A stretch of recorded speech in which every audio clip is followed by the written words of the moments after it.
What is up, you guys? Welcome back to another episode back at CapCut's garage.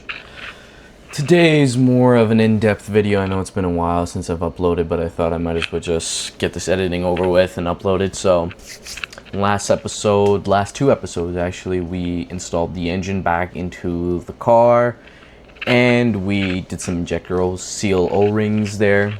Today's episode is just sort of putting everything back together.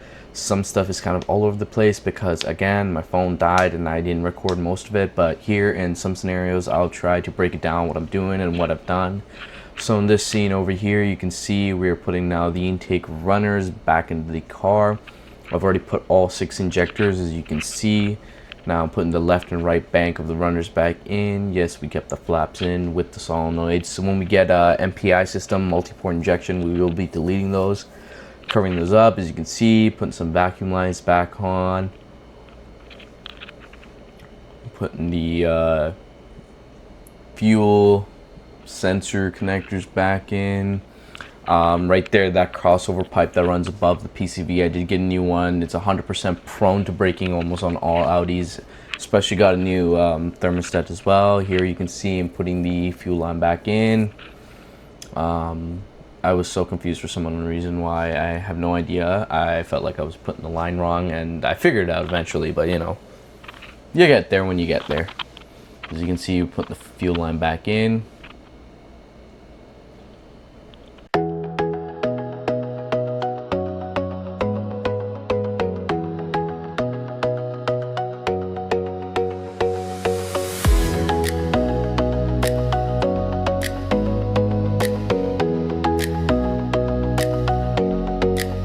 Did have to bend the line at some point, so then that's why I just used a screwdriver there, tighten the fuel lines back up in there, nice and clean.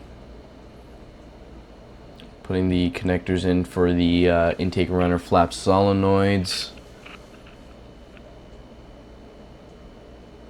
Hooking up some connectors at the back, oil pressure and things like that. You know, in the next episode we'll get into more of why I might have to pull them back apart, but we'll see how it goes, and we'll go from there. But this is more just a breakdown of what I did at this time and day. I will be coming in and out of this episode. I'm gonna let you guys run through and watch the visuals, and if any important scenes come up, I will just hop back in and break in and just give you a deep dive explanation. Feel free to drop a comment if you get confused, or if you guys are missing something, or if you need an explanation on something. We'll get in through. Oh, right here, I don't know if you guys can see. Of course, my camera didn't pick it up, like the genius I am. I was, let's pause it right there. Oh, I can't. Okay, I guess not. But if you zoom in right where my elbow is, I was putting the camshaft sensor in because the old one broke when I was taking the engine out. Right back here, I'm hooking up a bunch of connectors. I'm pulling the TCM connector through, some ground, some powers, oil pressure sensor connectors, just running it through the back. As you can see here, this is the cowl, or I'm not even too sure, like the doghouse of the engine bay. Putting it back in, pulling the lines through, like the coolant lines, the hoses, the wires, pulling it through there. You know, it's kind of an irritating thing because with that cowl you have a lot more space, so I don't even know why they put that there. It's kind of irritating, but as you can see, putting all the harness section back, it was a cunt. We'll try to drop another video on what happened. Well, you guys will see, but we'll just go through with it.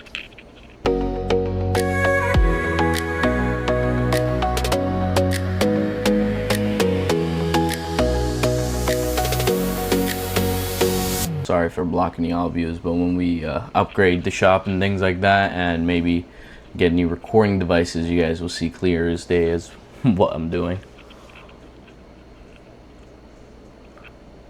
This is essentially the crossbar going from left to right. This also has that cross panel, not cross panel, the power box where all the power wires sit and connect through. Just bolting that up there. Running the rest of the harnesses through under and on top. These are the vacuum hoses. We hooking up back to the system. Half of it runs through the PCV. Some stays under the supercharger, while that big thick one runs back to the vacuum pump up front. These are one-time use crimp clamp sort of things that they come from factory. Just cut it off and get hose clamps, and it just holds better.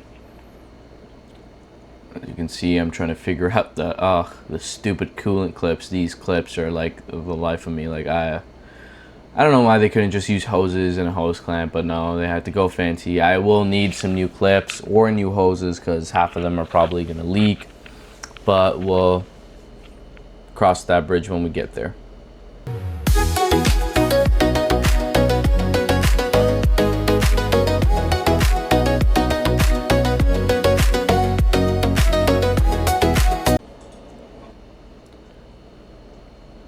As you can see here, we are just hooking up the transmission back to the flywheel.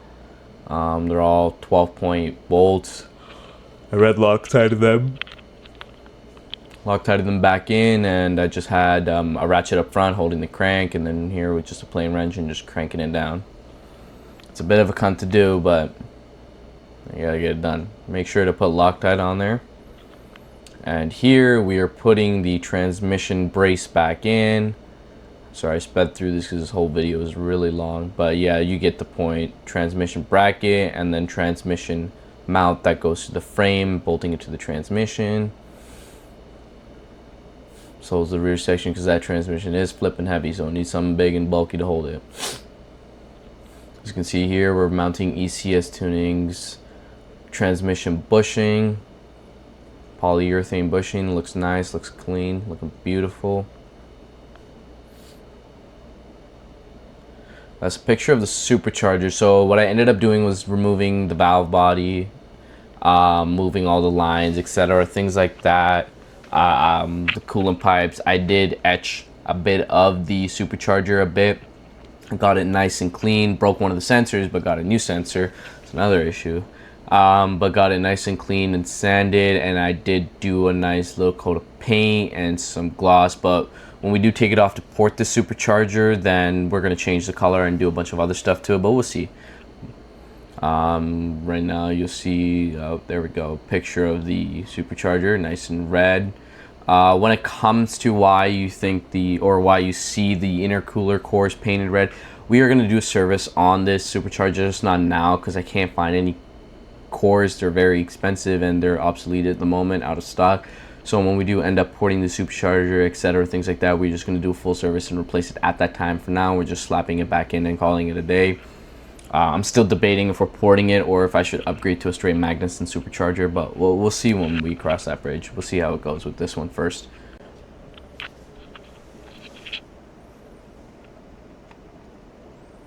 Alright, as you can see, this is the new valve covers. Not new, they are old, but I ended up painting them red as a supercharger, clear coating them, looking beautiful. I'm not too sure what happened to the video of me recording how to install it, but that's how it looks. Install looks beautiful, looks clean. Don't mind the picture, it just looks weird in this picture, but the clear coat looks amazing on it.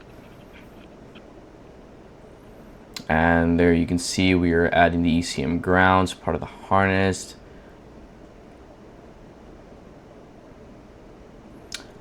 This whole scenario here, once we were done putting all the vacuum lines and harnesses, what I ended up doing was the PCV connector that comes out the back that has the two pipes going to the valve cover.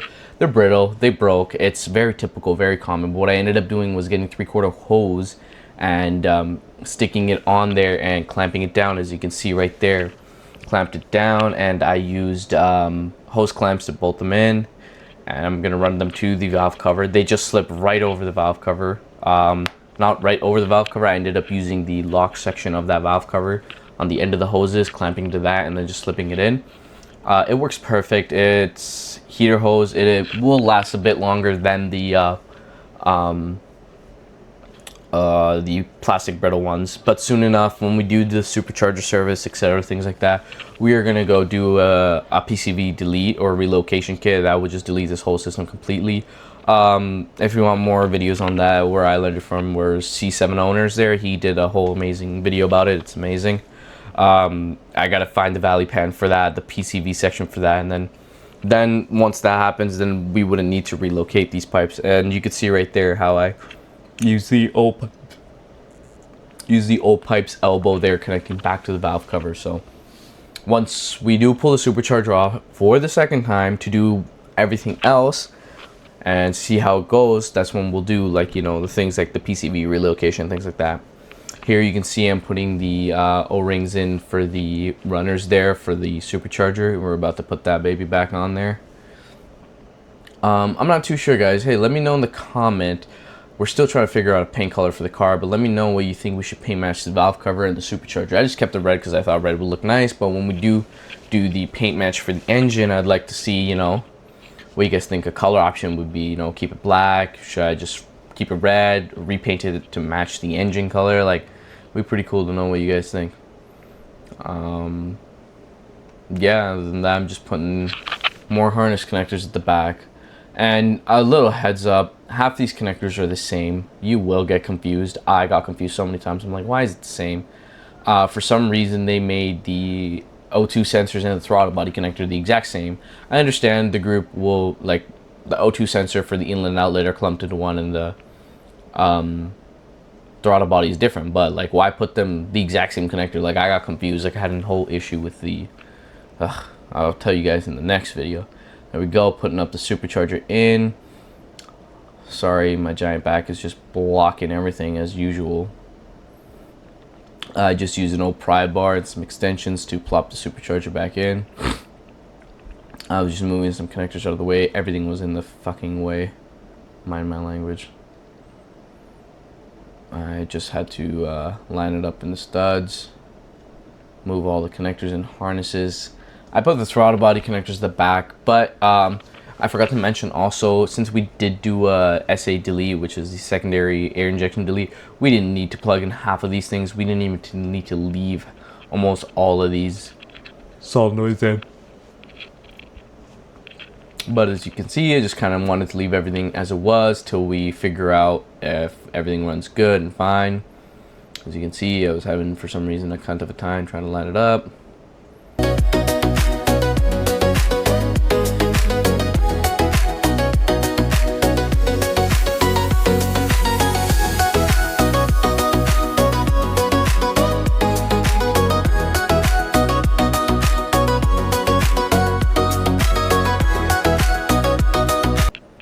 There we go, a little patsy pats, and she went down. Perfect. And now just going through, making sure nothing was trapped underneath or pinched or whatever it is. Put the nuts on top. Zap them in.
Go at the main section. This is the throttle body section. At this point, we are just installing the new throttle body I got. So essentially, I picked up ECS's tuning 80mm throttle body. Their kit comes with the spacer, adapter, harness. I will have to go a full detail video about that section because it messed up a lot. But for now, we're just installing it. I did have to change a couple parts in here. The parts that ECS provides are good, yes, but makes it very hard to install, because it just doesn't make sense with the shape of their throttle body and the shape of their spacer right there that I'm installing. It was just a mess and a half, but I did use some different parts and made it work a better way. I'm gonna do a whole separate video on the throttle body, and then I'll explain. But putting the spacer and not spacer, just putting the adapter, because there's no spacer on this. Don't forget O-rings on both sides, on the supercharger side and the throttle body side. This is an 80mm throttle body. The original ones I believe is 70. You could go with different companies like 034, etc. The super duper ones I believe 84, but I just went for a budget build sort of thing, and this one came up as a good deal on a sale price, so I ended up getting that. But it works just as good with the tune. I did get 034's tune, so I contacted 034. They were helpful a lot, and yes, it is compatible, just with some repinning, etc., things like that. As you can see right there where this connector is, that's dangling, that is plugged into the O2 sensor at the time, and the throttle body one's right under the supercharger, which was just a whole mess that I will explain after.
There we go, put the new O-ring on, put the throttle body in.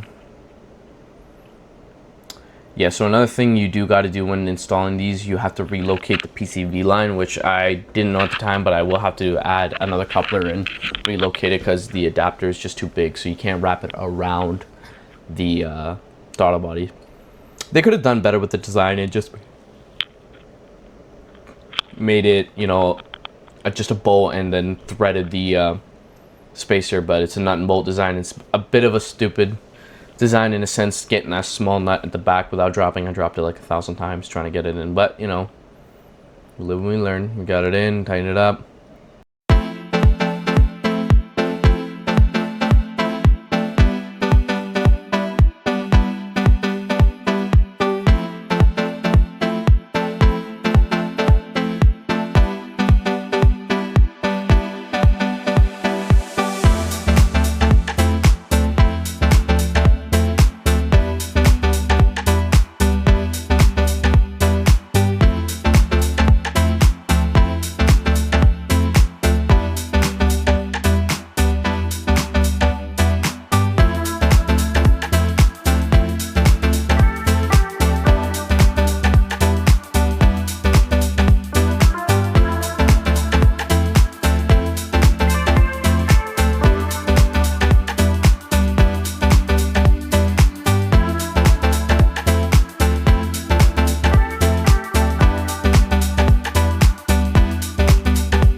At this point, we were ready for a first startup. So what I ended up doing was pumping some new trans fluid in. You know, this is also from Eurosport Tuning. I ended up getting a tranny service kit, which came with new filter, transmission oil pan gasket, and it came with enough DCT fluid. Remember, when filling DCT fluid, you have to get the car up to a certain temperature. The trans has to be up to a certain temperature, and then you got to shift it through a couple gears and then go back and refill it again. This is just for now, just so it doesn't run dry in a sense. So I did fill it up.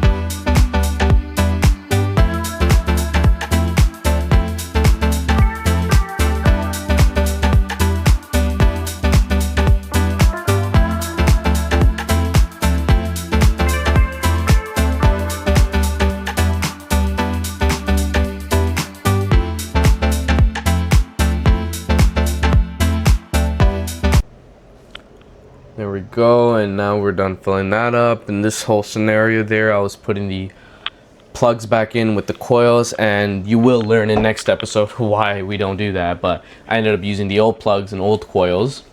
I just didn't want to put anything new yet until I made sure everything was running fine, but I ended up putting the old ones back in.